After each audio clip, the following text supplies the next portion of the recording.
దీవిస్తున్నందుకు ఆశీర్వదించండి. అత్యద్భుతమైన నీ దాసుని బలపరిచి నీ నా మహిమ కొరకై మా అందరి శ్రేయస్సును కోరిన నీవు అవసరమైన సంగతులు మాకు దయచేసి మీరే మహిమనందాలు ఏడుపు మా ప్రభువును రక్షకుడైన యేసుక్రీస్తు వారి పరిశుద్ధమైన నామములో స్తోత్రార్చరించి ప్రార్థన చేసి వేడుకుంటున్నాం తండ్రి. ఆమేన్. ప్రభునందు పిల్లారా, స్త్రీల గురించిన ప్రత్యేకమైన విషయాలు మనం ధ్యానం చేస్తూ వస్తున్నాం. ఈరోజు కూడా పూర్వము దేవుని ఆశ్రయించిన పరిశుద్ధ స్త్రీలు అని చెప్పబడింది. ఎవరు ఈ పరిశుద్ధ స్త్రీలు? ఈ పరిశుద్ధ స్త్రీల యొక్క గుణలక్షణాలు ఏమిటి? వీళ్ళెవరు? పూర్వము దేవుణ్ణి ఆశ్రయించిన పరిశుద్ధ స్త్రీలు అన్ని అయ్యా తమ సపురుషులకు లోబడి ఉండటం వల్ల తమను తాము అలంకరించుకుని ఆ ప్రకారము శారా అబ్రహామును నా యజమానుడు అని పిలుచుతూ అతనికి లోబడి ఉండెను. మీరును యోగ్యముగా నడుచుకోవచ్చు, ఏ భయములకు బెదరకైన ఎడల ఆమెకు పిల్లలగుదురు అన్నాడు. చాలా యొక్క జీవితంలో ఆమె మొట్టమొదట ఇక్కడ ప్రస్తావన చేశాడు. పూర్వము దేవుని ఆశ్రయించిన పరిశుద్ధ స్త్రీలో చాలా ముఖ్యమైనది, ప్రధానమైనది అని చెప్పాలి. ఆమె చాలా పవిత్రమైన జీవితం కలిగింది. అంతేకాదు పరిశుద్ధ స్త్రీల యొక్క లెక్కలోనికి ఆమె చేర్చబడింది. ఆమె తమ భర్త అయిన యజమానుడైన తమ అబ్రహాముకు లోబడ్డారు. ఏమని పిలిచిందంటే అబ్రహామును నా యజమానుడా అని పిలిచింది. ఈనాడు భార్యలైన వారు తమ భర్తలను అలా గౌరవించి సన్మానించాలి. సంఘములో, కుటుంబంలో, సంఘం అన్నాను, కుటుంబంలో భర్తలను గౌరవించాలి, వారికి లోబడి ఉండాలి. ఈనాడు కుటుంబాల్లో సమస్యలు రావడానికి కారణం ఏంటంటే భార్య భర్త ఎలా కలిగి ఉండవలసినటువంటి ఆ విధానాన్ని వారు మర్చిపోయారు కనుక, లోబడేటువంటి మనస్తత్వం లేదు కనుక చాలా కుటుంబాల్లో విభేదాలు ఏర్పడి దూరమైపోతున్నారు. అందుకని భార్య భర్త చూపవలసిన విధేయత చూపాలి. అది ఎక్కడ నేర్చుకుంటాం? బైబిల్లో. బైబిల్లో ఉన్న ఆ స్త్రీలు ఎవరు, అలా జీవించిన వాళ్ళు ఎవరు అని అంటే వాళ్ళతో చాలా కనపడుతుంది. చాలా చాలా యోగ్యమైనటువంటిది. తమ భర్తను నా యజమానుడా అని పిలిచింది, ఆయనకు లోబడి జీవించింది. అందుకే ఆమె బైబిల్ గ్రంథంలో పేతురు రాస్తున్న ప్రస్తావనగా పూర్వము దేవుని ఆశ్రయించిన పరిశుద్ధ స్త్రీలు వారు, దేవుడిని ఆశ్రయించిన వారు ఎలా ఉంటారని చెప్పాడు. ఆయన చాలా నిస్వార్థపరురాలని చెప్పాలి.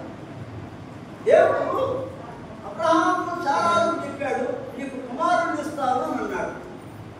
ఆ కుమారుడు కన్నటకు ఆలస్యమైపోయింది. వారు అనుకున్నట్టుగా ఇంకా వాగ్దానం నెరవేర్చబడలా. అది తలంచిన చాలా తొందరపడ్డారు. తొందరపడి అబ్రహాముతో అన్నది, అయ్యా మనకు ఆగల వలన మన సంతానం పొందుతున్నాం, ఇదిగో ఈ దాసి అయినటువంటి ఈ ఆగల్ని నువ్వు భారీగా చేసుకోమని చెప్పి ఆమె ఇచ్చింది తన భర్తకి. అలా ఇచ్చేవాడు ఎవరున్నారు?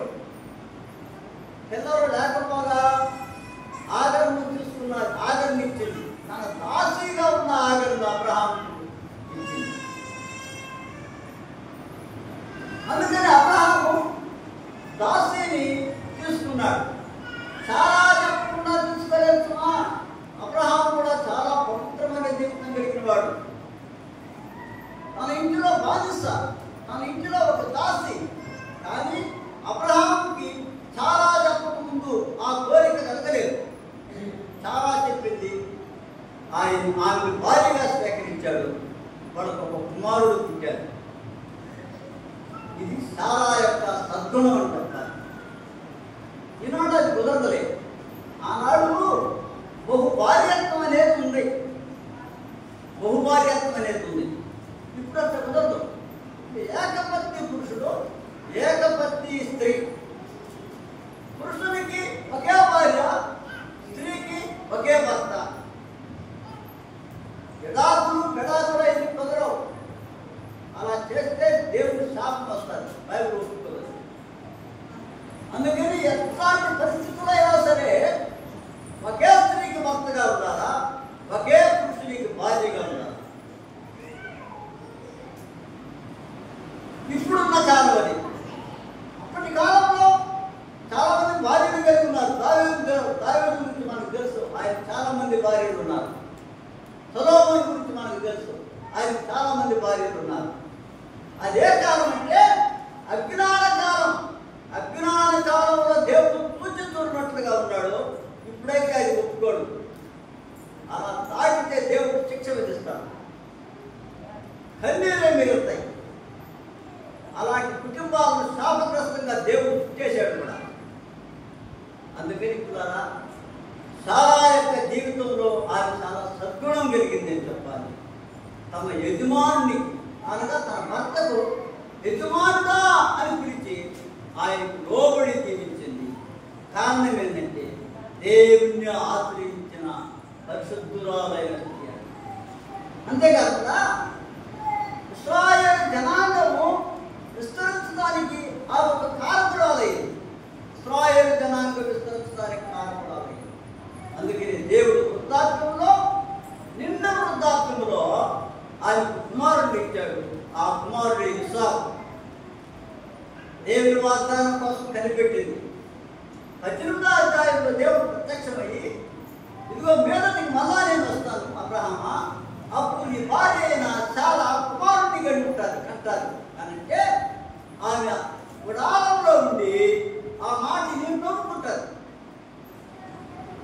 నవ్వినప్పుడు దేవుడు అన్నాడు, చాలా నవ్వనేలా అన్నాడు. నా హృదయంలో, నా మనస్సులో నవ్వుకున్న ఆ నవ్వును గమనించిన దేవుడు అని చెప్పి గడగడలాడిపోయి వణికింది. కానీ ఆ తదుపరి చాలా నవ్వనేలా అని చెప్పి దేవుడు ప్రశ్నించగానే తన మనసు మార్చుకున్నాను. అప్పుడు వాగ్దానం చేసిన వాడు నమ్మదగిన వాడు చాలా నమ్మిన రాయబడ్డాడు. అప్పటి వరకు అనుమానించిన చాలా, అప్పటి వరకు సందేహించిన చాలా ఆ దినమున మార్చబడి దేవుని మాట నమ్మింది. ఇప్పుడు దేవుని మాట నమ్మి ఆ మాట మీద నిలబడింది. దేవుడు మరుసటి కాలానికన్నా ఆమెకు కుమారుడిని ఇచ్చాడు. ఆ కుమారుడి పేరే ఇస్సాకు. ఇస్సాకు తిరిగి పెద్దవాడయ్యాడు. ఇస్సాకు దేవుడు వివాహం చేయదలిచాడు. అయితే అబ్రహాం కనాను దేశంలో నివసిస్తూ, ఆ కనాను దేశంలో అనేక మంది అమ్మాయిలు అక్కడ ఉన్నారు. చాలా అందమైన వాడు ఉన్నారు అక్కడ. వాడు ఎవరిని చేయదలుచుకోరా. అందుకని అబ్రహాం తన ఇంటి పెద్ద దాసులను ఇంటి పెట్టి దాసుని పిలిచి, నీవు ఈ కనాను స్త్రీల్లో ఎవరిని నా కుమారునికి వివాహం చేయకూడదు కనుక నా బంధువుల యొద్దకు వెళ్ళి నా కుమారునికి భార్యను, పెళ్లి కుమార్తెను తీసుకుని రావాలని చెప్పి అతను వెళ్ళాడు. రిబ్కాను కలుసుకున్నాడు. వాళ్ళ ఇంటికి వెళ్ళాడు. లాబానుతో మాట్లాడాడు. లాబాను అన్నాడు, ఆమెని పదావానంటే పదానన్నది. అప్పుడు ఆశీర్వదించాడు లాబాను. ఎట్లా ఆశీర్వదించాడంటే 24వ అధ్యాయము ఆదికాండము 60వ వచనం. 24వ అధ్యాయము 60వ వచనం. నా సహోదరి, నీవు నీవు వేల వేలకు తల్లి అవుతావమ్మా. నీ సంతతి వారు తమ పగవారి యొక్క గవిని ఆధీనపరుచుకుందరు. అలాగను ఆశీర్వదించాడట. అమ్మా నీవు వేల వేలకు తల్లి అవుతావు. ఇశ్రాయేలు యొక్క సంతాన ఉత్పత్తి కోసము రెప్కా ఏర్పాటు చేయబడింది. చాలా ఇశ్రాయేలు యొక్క సంతతి యొక్క విస్తరణ కోసం ఏర్పరచబడింది. అలాగే రెప్కా కూడా అంతే. ఈ పరిశుద్ధ స్త్రీలు అని చెప్పాడే, పూర్వము దేవుని ఆశ్రయించిన పరిశుద్ధ స్త్రీలలో రెప్కా కూడా ఉన్నది. అందుకని ఆమె వేల వేలకు తల్లి అవుతామని దీవించినట్టుగా ఆమె వేల వేలకు తల్లి. ఆమె గర్భములో ఇస్తే ఇశ్రాయేలు వచ్చాడు. అర్థమైందా? ఆమె గర్భములో ఇశ్రాయేలు వచ్చాడు. ఆయన యాకోబు పడ్డాము. యాకోబు దీవించబడ్డాడు. దేవుడు యాకోబుతో అన్నాడు, ఇక నీ పేరు యాకోబు కాదు, ఇశ్రాయేలు అనబడతా అన్నాడు. ఇశ్రాయేలు ఆశీర్వాదింపబడిన వాడు, ఆశీర్వాదింపబడినవాడు. దేవుడు ఆశీర్వదిస్తే మన సంతానం ఆశీర్వాదకరంగా ఉంటుంది. అర్థమైందా? దేవుడు దీవిస్తాడు. మనల్ని కూడా ఒక ఇశ్రాయేలు కుటుంబంలో చేస్తాడు, కుటుంబంగా చేస్తాడు. యాకోబు కుటుంబంలాగా మన కుటుంబాన్ని కూడా చేస్తాడు. ఇప్పుడు దైవభక్తి కలిగి ఉన్నప్పుడు, దేవుడిని ఆశ్రయించిన స్త్రీలుగా ఉన్నప్పుడు, దేవుని వాక్యానికి మనం లోబడ్డప్పుడు, అర్థమైందా? విశ్వాసం కలిగి ఉన్నప్పుడు, పరిశుద్ధ జీవితం కలిగి ఉన్నప్పుడు దేవుడిని కుటుంబాలు ఆశ్రయిస్తాడు. పిల్లరా, మీకు తెలుసు అనుకుంటాను, చాలా భార్య చాలా చక్కనిది. క్షమించండి, అబ్రహాము భార్య చాలా చక్కనిది, చాలా చక్కనిది. అవే మీరు చూశారు కదా. అబ్రహాము అన్నాడు, అమ్మా నువ్వు నా భార్య అని చెప్పాక ఇది చక్కదనాన్ని చూసి నన్ను చంపేస్తారు, నిన్ను వాళ్ళు ఉంచుకుంటారు అన్నాడు. అందుకని నువ్వేం చెప్తానంటే నన్ను గురించి నా అన్న అని చెప్పాను. ఏమన్నా నా అన్న. అలాగే చెప్పింది. ఆ రాజు ఇంటికి పిలుచుకుపోయాడు. మీ అన్న అయితే నేను నిన్ను ఉంచుకుంటాను, నేను నిన్ను చేసుకుంటాను అని చెప్పి రాజు ఇంటికి పిలుచుకున్నాడు. ఆ రాత్రి దేవుడు మాట్లాడాడు రాజుతో, జాగ్రత్తమా, ఆ స్త్రీని ముట్టుతావేమో, ఆమె ఒకరికి భార్య, ఆమె ఒక పరిశుద్ధ జనాంగం ఆమెలోకి రాబోతున్నారు. ఆ పరిశుద్ధ జనాంగం నేను ఎన్నుకున్నాను, నేను ఆశీర్వదించబోతున్నాను. వాళ్ళని అపవిత్రం చేయడానికి చేయకూడదుమా, జాగ్రత్త, నీ ప్రాణం తీసేస్తాను అంతే. తెల్లవారి అబ్రహాముని గురించి, అబ్రహామా ఇలా ఎందుకు నన్ను మోసపుచ్చావు, ఆమె నీ భార్య అయితే నీవు మాకు చెల్లెలని చెప్పేవే. అయ్యా ఇక్కడ ప్రజలు దుర్మార్గులు, అందుకని భయపడి ఆ మాట చెప్పారు. ఇదిగో నీ భార్య, తీసుకుని వెళ్ళు అని చెప్పి ఆ రాజు మళ్ళా తిరిగి అబ్రహాములకు అప్పగించాడు. అందుకని ఇశ్రాయేలు జాతి అపవిత్రము కాకుండా ఉండటానికి దేవుడే కాపాడతాడు. మన కుటుంబాలను కూడా దేవుడు అలా కాపాడతాడు. మన కుటుంబాలు కూడా ఆశ్రయించబడటానికి కారణం ఒకటే, పరిశుద్ధ జీవితం. భర్త భార్యలు ఇద్దరు పరిశుద్ధంగా బ్రతకాలి. అపవిత్రత వల్ల కుటుంబంలో శాపం వస్తుంది, మన బిడ్డలు కూడా అపవిత్రులు అయిపోతారు. గుర్తుపెట్టు, అపవిత్రమైన సంబంధాల వల్ల, అపవిత్రమైన జీవితాల వల్ల మనం తల్లిదండ్రులు అపవిత్రులు కాకుండా బిడ్డలు కూడా అపవిత్రులు అయిపోతారు. అందుకని పూర్వము ఆశ్రయించిన పరిశుద్ధ స్త్రీలు అన్నాడు. అందుకని ఒకే పురుషునికి భార్యగా ఉండాలా, ఒకే స్త్రీకి భర్తగానే ఉండాలి. అందుకు మించి అపవిత్రమైన జీవితం మన కుటుంబంలో మన జీవితంలోకి వస్తే అది శాపగ్రస్తంగా మారిపోయి మన సంతానం కూడా అపవిత్రులైపోతారు, అయోగ్యులైపోతారు. ప్రియా సోదరులారా, స్త్రీలు నేర్చుకోవాల్సిన ప్రాముఖ్యమైన విషయాలు ఇవి. మీకు ఎంతైనా అవసరమే కనుక సంఘంలో పరిశుద్ధత ఉండాలా, సంఘంలో కుటుంబాల్లో కూడా పరిశుద్ధత ఉండాలా. అందరూ ఇలాంటి విషయాలు బోధించలేదు. ఎందుకంటే ఆ మాస్టర్లు అయిన వాళ్ళు ఇద్దరు ముగ్గురు పెళ్ళాలు చేసుకుని ఉంటారు. ఈ పెళ్ళాలు పెట్టి ఇంకొక పెళ్ళాలి, ఈ పెళ్ళాలు పెట్టి ఇంకొక పెళ్ళాలు చేసుకుంటారు. వాడేం చెప్తాడు ఈ మాటలు?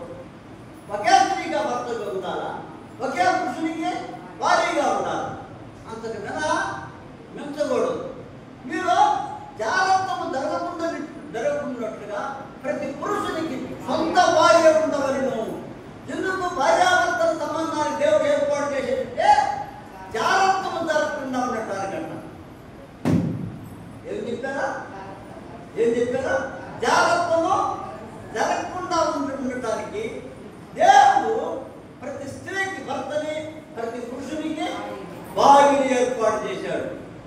జాగ్రత్తలు జరగకుండా దాన్ని మించి వల్ల నువ్వు జాగ్రత్తలు చేసేవరకు నీ కుటుంబంలోనికి అపవిత్రతను తీసుకుని వస్తావు. నిన్ను బట్టి నీ బిడ్డలు కూడా అపవిత్రులు అయిపోతారు, నీ కుటుంబం కూడా అపవిత్రమైపోతారు.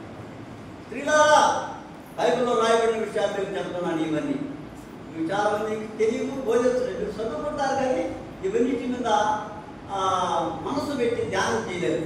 అందుకని మీకోసం ధ్యానం చేసి స్త్రీల యొక్క పాత్ర కుటుంబంలో కానీ సంఘంలో కానీ ఎలాంటిదై ఉండాలా, వాడు సంఘంలో ఎలా ఉండాలా, కుటుంబంలో ఎలా ఉండాలా, వాళ్ళ కుటుంబాలు జీవించబడటానికి ప్రధానమైన కారణాలు ఏమిటో ఆ స్తోత్రాలు ఎత్తి మీకు చెప్తున్నాను.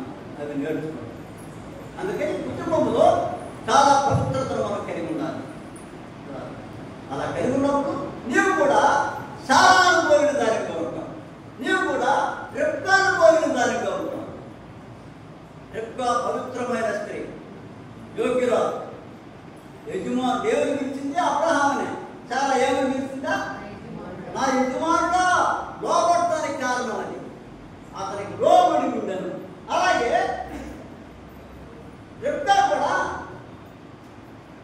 తన ఇంటి దగ్గర నుంచి వచ్చేటప్పుడు సాయంకాలం వేళ పొలంలోకి వెళ్ళాడు ఇసాకు. ఆయన్ని చూసింది. చూసిన తర్వాతనే ఆమె ఒంటి దిగి ఏమని చెప్పాడు? ఆయన ఎవరు అంటే అతడే యజమానుడు అన్నది అన్నాడు. ఆయన ఎవరన్నది? ఎలియాబు, లేకపోతే అబ్రహాం యొక్క పెద్దదాసు. ఆమె ఒంటి దిగి ముసుగు వేసుకుని అని రాయబడి ఉంది. దేని మీద వస్తుందంట? ఒంటి మీద వస్తుంది. ఒంటి దిగి ఇస్సాకును చూడగానే ఒంటి దిగి ముసుగు వేసుకుని భర్తకి ఇవ్వవలసిన గౌరవాన్ని ఇస్తున్నాను. ముసుగు వేసుకుంటా లోబడే జీవితానికి సంఖ్య. అందుకని స్త్రీలందరికీ ముసుగులు ఉండాలి. ముసుగులు ఎక్కడ పోకుండా కూడా లాభం. ఒక ఆనాసం ముసుగే లేదు. ముసుగులు వేసుకున్నామా? ముసుగులు గౌరవం అది.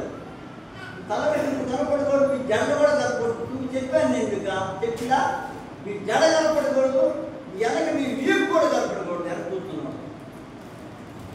అంత పవిత్రంగా సంఘంలో ఉండాలి. సంఘంలో అలాంటి పవిత్రతను పాటించేందుకు ఈ సంఘాన్ని దేవుడు దీవిస్తాడు. నేను సరిపోయిన సంఘం దీవెనకరంగా ఉండాలి. నేను సరిపోయిన ఈ మాట గుర్తుపెట్టుకొని ఉండాలి. సంఘం ఎలా పవిత్రంగా ఉండాలి. అపవిత్రంగా ఉండకూడదు. అందుకని సంఘంలో మీకు తెలియని విషయాలు జ్ఞాపకం నేర్చుకోవాలి.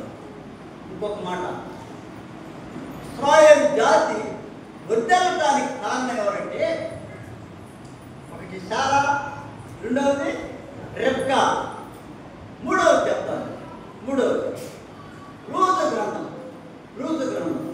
4వ అధ్యాయం 11వ వచనం. రూతు గ్రంథం 4వ అధ్యాయం 11వ వచనం. 4వ అధ్యాయం 11వ వచనం చదవండి. తరగతి మేము పొందుతున్నాము. న్యాయాధిపతుల పక్కనే సమయాలకు ముందు తీసినాడు. చదవండి ఆయన. అందుకు ఆ పురద్వారముల నుండిన పెద్దలు ప్రజలందరూ పెద్దలను మేము సాక్షులము. యెహోవా బోయజుతో మాట్లాడుతూ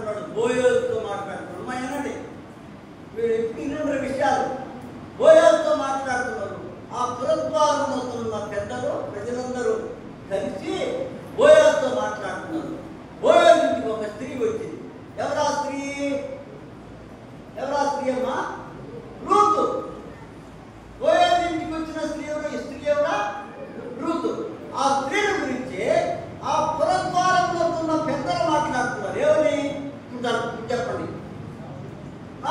నీ ఇంటికి వచ్చిన ఆ స్త్రీ ఇశ్రాయేలు వంశమును వర్ధిల్ల చేసిన రాహేలును పోలిన దానిగాను లేయాను పోలిన దానిగా చేయునుగాక.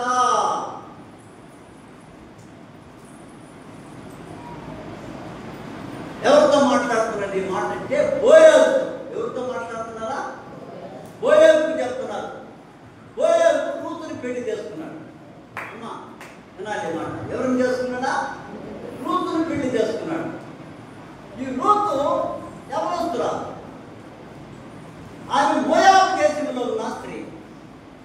నయోమి కోడలు.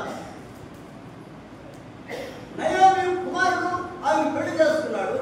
మోయాబు దేశంలో చేసుకున్నాడు. మోయాబు స్త్రీని చేసుకున్నాడు. అయితే చనిపోయిన తర్వాత ఆమెలో ఉన్న ఒక ప్రత్యేకమైన గుణలక్షణాలు ఏంటంటే, ఆమె తిరిగి వెళ్ళి మళ్ళా అక్కడే ఒకరిని పెళ్లి చేసుకుంటానికి వయసు ఉన్నాయి. పిల్లలు కూడా పుట్టలాగి ఎన్ని సంవత్సరాలు సంసారం చేసిందో తెలియదు నాకు. ఎవరన్నా నెక్కే చెప్తాను. కొద్ది కాదు కొద్ది కాదు.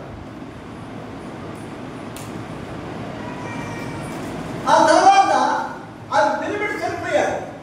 రూతు అలా తిరిగి పెళ్లి చేసుకోవచ్చు. తన జనాంగంలో మోయాబుతో ఎవరైనా ఒకరిని పెళ్లి చేసుకోవచ్చు, తప్పులేదు. ఆమె తోడుపడాలనుకుంటున్న వార్త. ఈ వార్త అత్త దగ్గర నుంచి వెళ్ళిపోయి మరొకరిని పెళ్లి చేసుకొని అక్కడే సంసారం చేస్తాం. అట్లాగే రూతు కూడా వెళ్ళిపో, మందు కూడా వెళ్ళిపో, నేను ముసల్దాన్ని, నేను నా భర్త కూడా లేడుకో, నేను పెరిగిడుతూ ఉండి పిల్లల్ని కనలేనంత వయసు నాకుంది, నువ్వు కూడా వెళ్ళేసి ఎవరినో ఒకరిని నీకు నచ్చినోండి పెళ్లి చేసుకోవాలి. కానీ అది కుదరదు, నేను చేసుకోన్నాను. పిల్లరా, ఈనాడు పెరుగుడు సరిపోగానే చాలా మంది చేస్తున్న పనులు ఏంటంటే, మళ్ళా ఎవరిని చేసుకున్నామా, మళ్ళా ఎవరిని తీసుకొస్తున్నామా, మళ్ళా ఏ పని చేద్దామా అన్న ఆలోచనకి వెళ్తున్నారు. అసలు ఈ పిల్లలే పుట్టినా ఎవరొస్తురాలి. పైగా మోయాబు దేశం అంది. అప్పుడు ఆమె ఏమన్నదంటే, అటు నేను చేసుకొని వస్తా, నువ్వు ఎక్కడ పోతావో అక్కడికి నేను వస్తా, నీ జనమే నా జనం, నీ ప్రజలే నా ప్రజలు, నీవు నివసించు తోటనే నేను నివసిస్తా, నువ్వు పాతి పెట్టే స్థలంలో నేను పాతి పెట్టబడతా. సావు తప్ప మన ఇద్దరిని ఎవరు విడదీయడానికి వీలులేదే లేదు. ఈ జనాంగమే నా జనాంగం, నీతో పాటు నేను వచ్చేస్తావా అని సమర్పించుకొని ఎంత పరిశుద్ధురాలో చూడగా, ఎంత పరిశుద్ధురాలో చూస్తుంది. నేను పోయిన వారం మీకు చెప్పాను, అన్నా అనే ఒక ప్రవక్త 7 సంవత్సరాలు 7 ఏళ్ళు మాత్రమే సంసారం చేసింది పెరుగుడుతో. ఆ తర్వాత పెరుగుడు సరిపోయాడు. ఆయన వయసు ఎంత? ఆ దినాల్లో పెళ్ళి అయితే 15 ఏళ్ళకి పెళ్ళి అయి ఉంటారు. 22 సంవత్సరాలు పెళ్లి చేసుకున్న తర్వాత భర్తతో సంసార జీవితం 7 సంవత్సరాలు గడిపింది. ఆ తర్వాత భర్త చనిపోయాడు. పిల్లల పట్ల ఆమె కూడా 7 ఏళ్ళు 15 ఏళ్ళు 22 సంవత్సరాలు వయసమ్మ. మళ్ళా పెళ్లి చేసుకుని ఆయన హాయిగా పిల్లలు కలుపుకోవచ్చు. ధర్మశాస్త్రం ప్రకారంగా భర్త చనిపోయిన వారు మళ్ళా పెళ్లి చేసుకోవచ్చు అని రాయబడి, అలా చేసుకోవచ్చు, తప్పులేదు. కానీ ఆయన కూడా పెళ్లిని చేసుకోకుండా త్యాగం చేసినదై సమర్పణ జీవితం కలిగి 84 ఏళ్ళు దేవుని మందిరంలో విధవరాలుగా బట్టి దేవుని సేవ చేసి జీవించిన మహాభక్తురాలు. అట్లాగే రూతు జీవితంలో అదే ఆలోచన కలిగింది. ఎవరు రూతు కూడా. అందుకని ఆ యవన కాలంలో మరొకటి పెళ్లి చేసుకున్నావులే అని అనుకోలేదు. కానీ నయోమి ఎమ్మటిని ఆమె కూడా ఆ యూదా బెత్లెహేమును ఇశ్రాయేలు దేశంలోనికే వచ్చింది. ఆమెను ఆశీర్వదిస్తూ పెద్దలు అన్న మాట అన్నారు, ఇశ్రాయేలు వంశములు వర్ధిల్ల చేసిన రాహేలును పోలిన దానికి కాదు, లేయాను పోలిన దానికి కాదు, నీవు చేయునుగా. దేవుడు అలాగ నిన్ను కూడా చేయునుగా.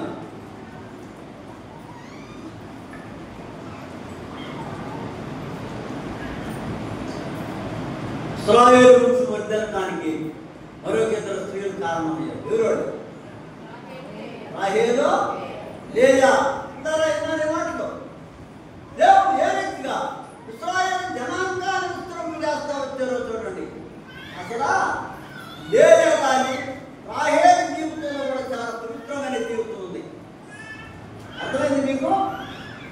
నేను చెప్తాను, గడుపుని గురించి కూడా చెప్తాను. అమ్మా, యాకోబు తన మామైన లాబాను దగ్గరికి వెళ్ళిపోయాడు. వెళ్ళిపోయి లాబాను మందలు కాస్తా ఉన్నాడు. కాస్తా ఉంటే వాడు మామైన లాబాను చెప్పాడు,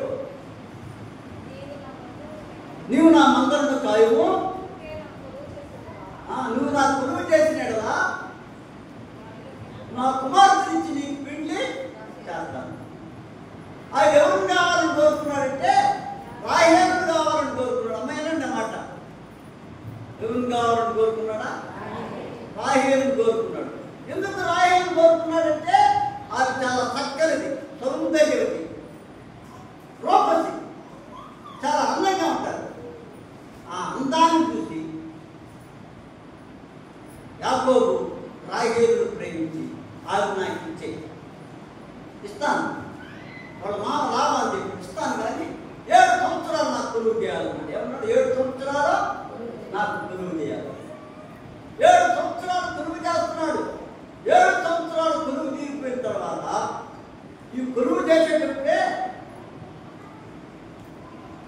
యాకోబు రాహేలుతో మాట్లాడినట్టు, రాహేలు వారిద్దరు కలుసుకున్నట్టు,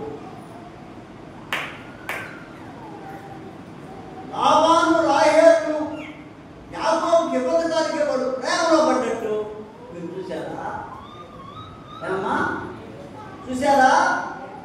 ఎంత పవిత్రమైన సంతానమో ఆలోచన చేయండి. యాకోబు ఇచ్చేదాకా లాబాను రాహేలును ముట్టలేదు. సరే, 7 సంవత్సరాలు అయిపోయింది కదా. 7 సంవత్సరాలు అయిపోయిన తర్వాత ఆయన రాహేలు ఇవ్వకుండా వాడు మామ ఏం చేశాడు? రాత్రి వేళ ఆమెకు పెళ్లి వస్త్రాలు ధరింపజేసి ఏంటి సాయం వేసుకునేది ఏమంటారా? గృహ వాళ్ళు ముసుగు ధరిస్తారు కదా, అది వేసుకొని ఆమె దగ్గర యాకోబు దగ్గరికి తీసుకుని వచ్చాడు. కరెంట్ లైట్ ఉన్నాయా అమ్మా? కరెంట్ లైట్ లేవు. మా ఆమె చూసడానికి నేను పోయినప్పుడు లాందరూ ఎత్తులో చూసిన మా ఆమె చెప్పాను లేదు, చెప్పిడా? లాందరూ ఎత్తుల్లో లాందరూ ఇచ్చే నా మొహం కాడ పెట్టారు. ఆమె నన్ను చూడమన్నారు.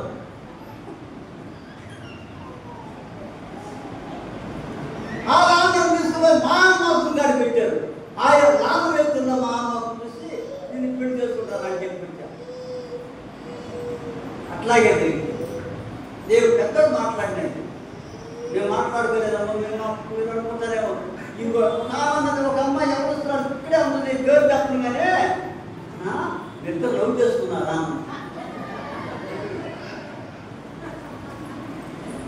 మేము లవ్ చేసుకోలేదమ్మా, పెద్దలు మాట్లాడే చేశారు.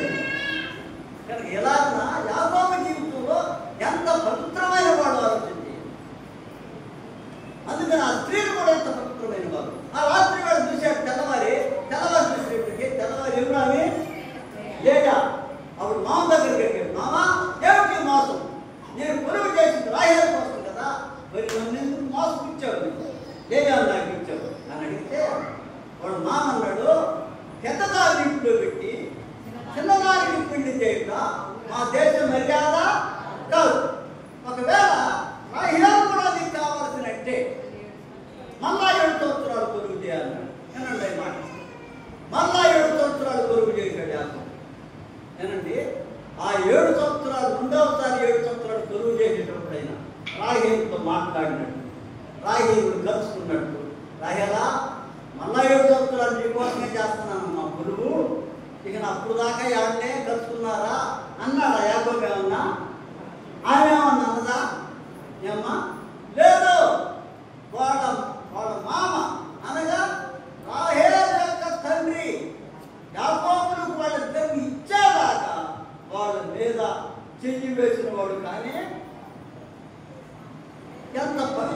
జీవితం కలిగిన వారు. అందుకనే ఇశ్రాయేలు వంశం ఎంత పవిత్రమైనదో ఆలోచన చేయించుతారా. చాలా ఒక రాజు ఎదుటికి దేవుడు పిలుచుకున్నాడు, అపవిత్రం కాకుండా కాపాడు. అది రెప్కా కూడా అర్థం జరిగింది. రెప్కా కూడా అభివృద్ధి రాజు దగ్గరికి పిలువబడింది. ఇస్సాకు కూడా అదే చెప్పాడు. రెప్కా కూడా చక్కనిది. కనాను దేశంలో నివసిస్తున్నాడు. గెరాల్లో ఉన్న అభివృద్ధి రాజు దగ్గరికి వెళ్ళాడు. అమ్మ, ఈ గెరాల్లో ఉన్న ప్రజలు చాలా దుర్మార్గులు. ఏళ్ళ ముందు నువ్వు నా భార్యను చెప్తే వాడు నన్ను తప్పి నిన్ను రుణమిస్తాను, నువ్వు నా చెల్లిలో చెప్పాను. అలాగే చెప్పింది. రెప్కా కూడా అభిమేలెకు రాజు, గెరాల్లో ఉన్న అభిమేలెకు రాజు పిల్లడానికి కూర్చున్నాడు. తన సింహాసనానికి ఆమె రాణిగా చేసుకోవాలని, దాన్ని చూడాలని. ఆ రాత్రి దేవుడు ప్రత్యక్షమే, రే అభిమేలెకు జాగ్రత్త, నిన్ను సంపద నాశనం చేస్తాను. ఆమె ఒక పురుషునికి భార్య, పవిత్రమైన జనాంగంలోకి రాబోతుంది. జాగ్రత్త, ఆమె తాగకూడదు, మళ్ళీ తిరిగి అప్పగిస్తుంది. తెల్లవారి గడగడలాడతా ఇస్సాకు గురిని కూర్చి, ఇస్సాకు నువ్వు చేసిన పని ఏమిటయ్యా? అవి నా పిల్లలని చెప్పేవే. ఎందుకు చెప్పారు? ఈ ప్రాంత ప్రజలు చాలా దుర్మార్గులు రాజా, అందుకని చెప్పారు అని. అంటే ఆమెను కూడా చెడిపోకుండా దేవుడు కాపాడి పవిత్రంగా. అందుకని ఇశ్రాయేలు జాతి ఎంత పవిత్రమైనదో. అందుకే దేవుడు ఇశ్రాయేలు జాతిని ప్రపంచంలో ఒక ప్రత్యేకమైన స్థానంలోకి దేవుడు ఇచ్చించాడు. అర్థమవుతుందండి మీకు చెప్పిన మాటలో? విడాలా, ఈనాడు మన కుటుంబాలు, మన బిడ్డలు జీవించబడాలంటే పవిత్రమైన జీవితం చాలా ప్రాముఖ్యమైంది.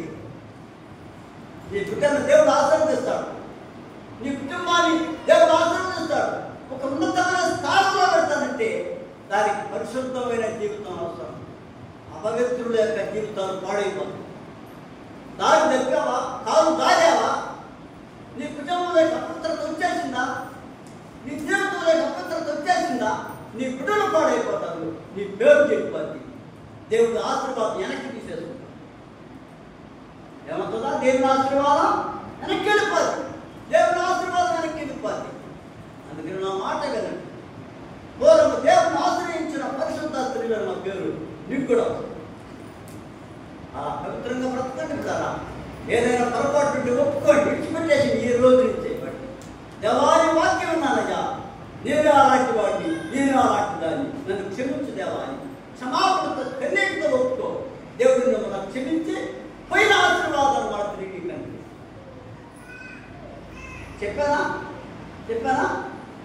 దావీదు జీవితంలో పోగొట్టుకున్నాడు, అపవిత్రుడైపోయాడు, పరాయి వాడి భార్యను తీసుకొచ్చి పెట్టుకున్నాడు. పశ్చాత్తాపడి కన్నీటితో ఒప్పుకున్నాడు కనుక మనం క్షమించి పూర్వపు స్థితిని మళ్ళా దావీదుకు దేవుడు ఇచ్చాడు. అర్థమైంది ఈ మాట మీకు? కనుక ఇశ్రాయేలు వంశాన్ని వర్గాలు చేసిన రాహేలును దేయావులను ముందుగా. ఒక మాట అద్భుతుని గురించి ఏం చెప్పాలంటే, ఆయన అన్నురాలుగా అన్యుని దేశానికి సంబంధించింది. అక్కడే భర్తను పొందుకున్న బిల్లాడుతున్నా ఈ దేశానికి వచ్చింది. ఇక్కడ భర్తను పొందుకున్నది. ఆ భర్త ఎలాంటివాడంటే మూసాను. అర్థమైంది మీకు? మూసాను ఆస్తి గలవాడు. ఏమిటి ఏం చెప్పినా? భూమి గలవాడు. ఏం గలవాడా?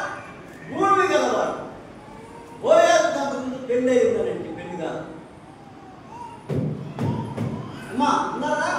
బోయాజు ముందు పెళ్ళి అయిందంటే పెళ్ళే కాలా.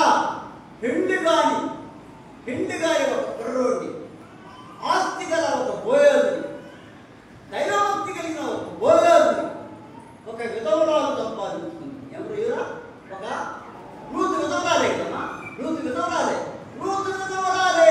పవిత్రమైన జీవితం కలిగి జీవించింది కనుక ఒక విధవరాలుగా, ఒక అనాదిగా, ఒక పరదేశిగా, బోయాజు దేశం నుంచి వచ్చిన ఒక అనాదికి, ఒక పరదేశికి కదా, ఒక దిక్కులేని దానికి దేవుడు ఒక బలవంతుడైన బోయాజుని ఏర్పాటు చేశాడు. ఆస్తి గలవాడు, పెళ్లి కాని వాడు, దైవభక్తి కలిగిన వాడు. అర్థమైంది మీకు మాట? నీవు అలాంటి పవిత్రమైన జీవితం కలిగి ఉంటే పతన వైపు నీ కుటుంబాన్ని మళ్ళా కడతారు. పశ్చాత్తాపంతో ఉంటుంటే రూతు లాంటి మనసు నీకు వస్తే, రూతు లాంటి జీవితం నీకు వస్తే నీ కుటుంబాన్ని బిడ్డలను ఆశీర్వదిస్తాడు. కోరుకోండి. నీ బిడ్డలకి శాపం కాదు, దీవెని ఇవ్వాలి. తల్లిదండ్రులుగా నీ బిడ్డలకి మీరు ఏమిస్తున్నారంటే, ఏమి ఇవ్వాలంటే దీవెని ఇవ్వాలి, ఆశీర్వాదం ఇవ్వాలి ఈ బిడ్డలకి. అర్థమైందా? నా పిల్లలకు ఉద్యోగం లేకపోయినా దైవభక్తులు సాధు, అది నాకు చాలా భాగ్యం. చాలా మందికి ఉద్యోగాలు ఉన్నాయి కానీ దైవభక్తి లేదు. బాగా సంపాదించుకుంటున్నారు వాళ్ళు కానీ దైవభక్తి లేదు. దైవభక్తి లేకుండా ఎంత సంపాదించుకుని నా బిడ్డలకు ఉద్యోగాలు లేకపోయినా దైవభక్తి సంబంధమైన దేవుడి వాక్యం వారికి ఉంది, ప్రార్థనా జీవితం ఉంది, పరిశుద్ధ జీవితం ఉంది. అది సాధు, దాంతో ఆశీర్వాదం వస్తుంది. ప్రియా సోదరులారా, ఉద్యోగం ఇస్తే దేవుడు సూచించు, మహిమపరచు. అది దైవభక్తి కలిగి దేవుడి నమ్ముకో, దేవుడి కొరకు పడుతుంది. దేవుడు నీ కుటుంబాన్ని ఆశీర్వదిస్తాడు. దైవభక్తి కలిగిన వాడుగా సంఘంలో ఉన్నావా? అదిగో పూర్వము దేవుడిని ఆశ్రయించిన పరిశుద్ధ స్త్రీలను ఉంది. ఏముందా? పూర్వము దేవుడిని ఆశ్రయించిన పరిశుద్ధ స్త్రీలు. అమ్మా, నువ్వు దేవుడిని ఆశ్రయించావా? సహోదరులారా, యవనస్తులారా, దేవుడిని ఆశ్రయించిన వారి దృష్టిలోనే ఉండాలి. దేవుడిని ఆశ్రయించకుండా దేవుడు చేసుకున్నా, ఎంత సంపాదించుకున్నా ప్రయోజనం. నెమ్మది ఉండదా? సమాధానం ఉందా నీకు? లేదు. దేవుని సన్నిధిలో ఉంటుంది నీకు సమాధానం. దేవుని సంఘంలో ఉంటుంది నీకు సమాధానం.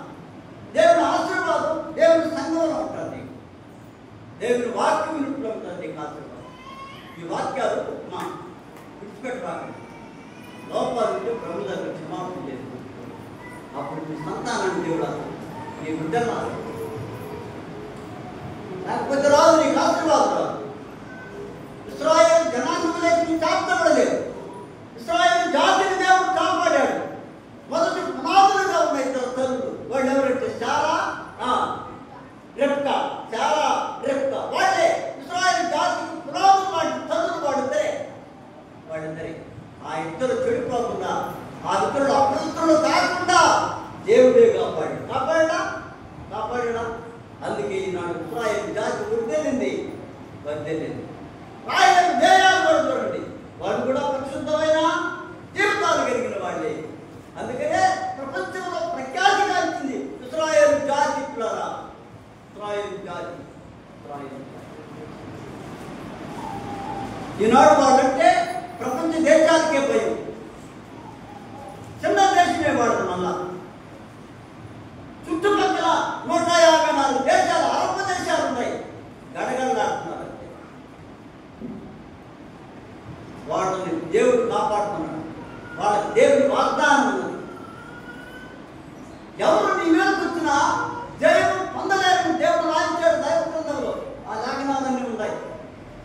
రెండవ రాకడ గురించి చెప్పిన సంగతుల్లో ఆ సంగతులు చెప్పాలి నేను. అందుకని ఇక్కడ జవముగా దేవుడిని నమ్మని వాడు ఇక్కడ నమ్మండి. ఉన్నతురా, నీవు దీవించబడాలి. నీ భర్త మారుపరుచుకుందారు, నీ బిడ్డలు మారుపరుచుకుందారు. వాళ్ళ కోసం ప్రార్థన చేయి, భక్తితో ప్రార్థన చేయి, విశ్వాసంతో ప్రార్థన చేయి, కన్నీటితో ప్రార్థన చేయి. దేవుడు మారుస్తాడు. దేవుడు తెలుసుకున్నాడు. హెచ్చరించండి వాడు, పురుకొల్పండి వాడు. ఎందుకు దేవుని సందులో నువ్వు రావటం లేదని అనండి. దౌర్జన్యంగా అడగండి. ఏం చేస్తున్నారు? ఎందుకు నువ్వు ఇట్లా దేవుని సన్నిధిని మారుతున్నావు? ఎందుకు ఈ అపవిత్రత? ఎందుకు ఈ అయోగ్యత? మన కుటుంబానికి ఎందుకు శాపం చేస్తావు?